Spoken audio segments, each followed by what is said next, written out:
But this nature is very strange. When it's one with everything, even whatever distant phenomena, very, very far or what, you want to know, you can perceive. That's why that nature can arise to develop the awareness of it. Uh, then, like I said, how you see your body, I hope, is your nature that has this ability to actually manifest to see. Then when it see, like you say, seamless, means no gap, nothing, then everything like happen by itself. So that one is okay. It means that nature, when you are in that, you cannot describe because that is your oneness nature. So more important is when you go through all this, you just silence everything and maintain the awareness nature within, then let it move. Means let the nature move. Means trust that nature. And when it move, when it do all those movement, you will understand. Then when you come out, you can actually develop understanding and use word to try to let people understand. Like I just now explained to you, the words that I use is that nature has become like one with everything, the oneness nature.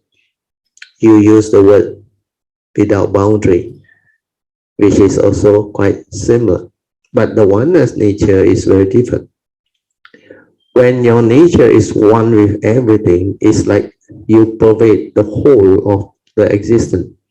Then no matter how far, how distant that thing, the phenomena within it, if your nature want to know, it can know. Yeah. But it's just that understanding, the awareness of it. Yeah. Then after that, you can actually silence everything and stay there. Yeah. And let it be. But whatever that manifests, understand it.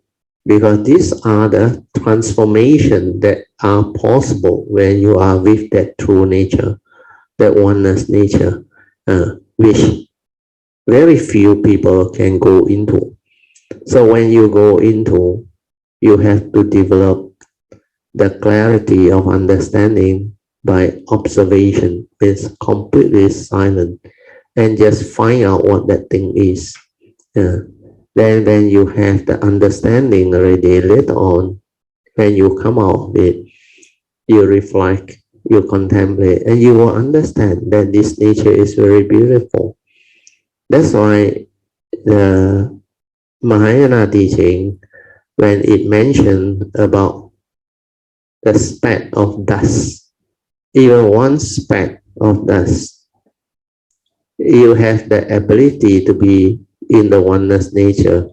That is the singularity, the source. The whole universe is there.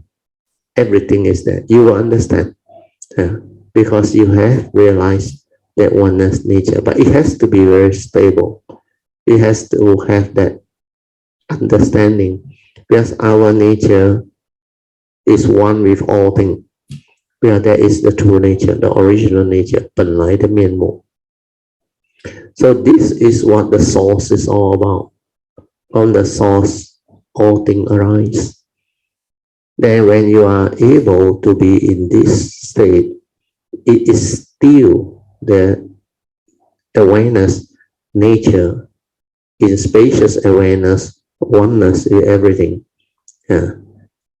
But the final realization, the more important one, is the cessation. The complete cessation of form and mind, including the pure awareness, everything. That cessation, when it happens, is very different again. So you can go through all this, and all these are possible. But more important is not so much of the experience. The experience is part and parcel of the cultivation, because cultivator will go through. But more important is the understanding that come out of it. The understanding that come out of it is more important. That we know there is such a nature. And this nature is capable of what? It's not just to describe something esoteric for people to become curious. No, it's the awareness nature has this ability to allow us to be in that state of oneness. And that one you cannot describe. Because it's not a being, it's not a mind, it's not something that has words. It's that nature. That nature has no word, but it is capable of that type of phenomenal experience. And that phenomenal experience is not like the normal thing that happen via the mundane mind or the thinking mind or via a consciousness and its content. No, it's just that pure awareness, that pure nature that has this ability to be aware. And when it has the condition and it wants to manifest and develop awareness, it can, even very, very distant, very, very far, like no way of you able to like listen or hear because it's too far. It's like the other end of the universe or whatever within space, the massive of this limitless space. Then wherever that nature has the ability to reach, if you want to know, it can know. That's why that time I experimented with it. I was so amazed that all these are possible. But it's not for us to like develop psychic or whatever. No, it's nothing to do with that. It's that nature has this ability. That's why through all this cultivation, you will know the true mind, the true nature has a lot more things inside there which living beings haven't have a chance to understand or explore. That's why the cultivation of consciousness, the pure awareness, then the oneness nature, and then the realization of that cessation, which the Buddha called it Nibbana. All this is what the spiritual field is all about, which is way beyond the normal comprehension of living being or sentient being. The living being and sentient being is only active. They can only understand when thought is involved. They use the mundane mind a lot. Beyond the mundane mind, they cannot understand. They are hardly able to penetrate or comprehend.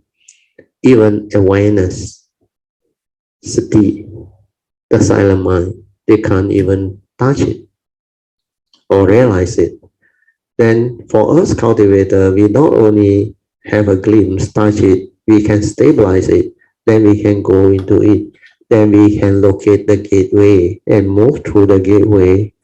When you move through the gateway, a lot more things happen. The transformation is internal and the consciousness become more and more refined.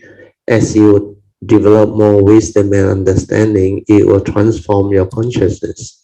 And this consciousness, the pure awareness, become more and more refined until it is so fine. The mundane mind cannot exist. That's why it collapses. The vibration is too fine. It cannot support that, it collapses. Then when it collapses, that nature again different. That nature is the true nature. It shines forth. That's why certain aspect of teachings, I think, I don't know whether it's Buddhist or Hindu or what they call it Tantra.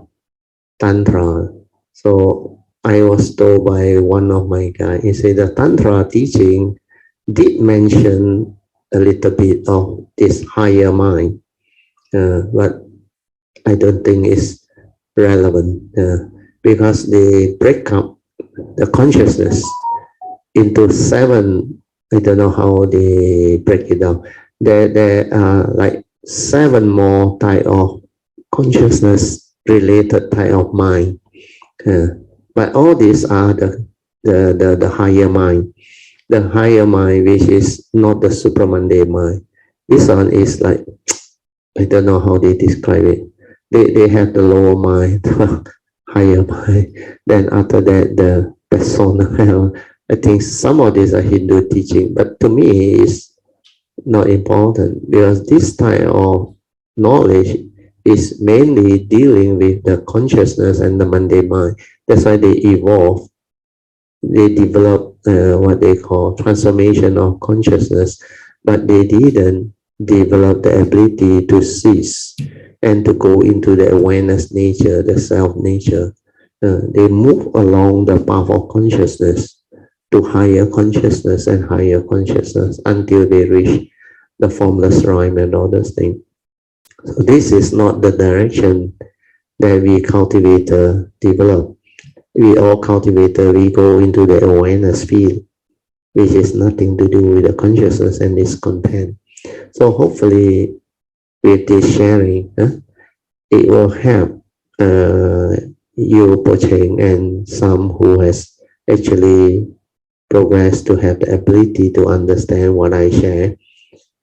It will help you all to develop better understanding. That's why you must describe to me what you all experience. Then my nature will know how to share with you all what is appropriate, so that later on, all this will be useful and meaningful to you all. Okay?